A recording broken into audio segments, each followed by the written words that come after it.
преддверии Дня знаний малоимущим семьям региона оказывается материальная помощь. Все города и сельские поселения республики охватила акция «Собери ребенка в школу». Свою лепту в помощь детям внесли и сотрудники «Газпромгазораспределения Назрань». Десятки школьников получили необходимые школьные принадлежности. Подробности в сюжете нашего корреспондента. Вот этот? Тачиев Ахмед. Ну, поздравляем тебя.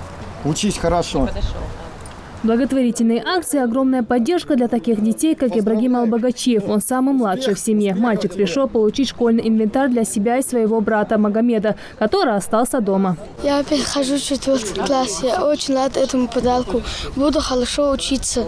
Получить бесплатные школьные принадлежности пришли не только дети и их родители, но и бабушки. Хулимат Таскоева – одна из них. Она очень обрадовалась материальной поддержке. Теперь ей не придется покупать своим внукам портфели, тетради, ручки, карандаши и многое другое. Я сегодня пришла со внуками получить портфели.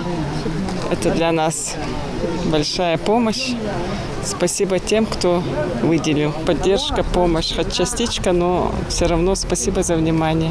Акция «Собери ребенка в школу» давно уже стала традиционной. Она проходит во всех районах Ингушетии. Сегодня в благотворительном событии участвует «Газпромгазораспределение». Организация принимает в ней участие ежегодно. В этом году материальную помощь удалось оказать 40 детям.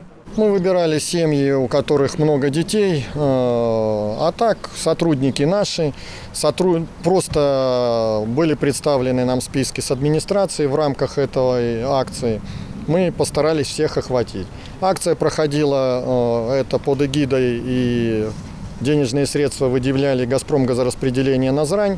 Аналогичная акция будет проходить в «Газпром Межрегионгаз Назрани». Она будет, видимо, в субботу. И мы каждый год будем продолжать эту акцию и впредь.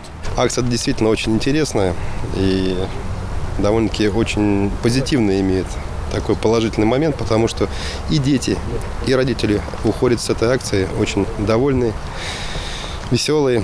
И надеемся, что это все послужит хорошим именно показателем того, что дети потом будут получать положительные оценки.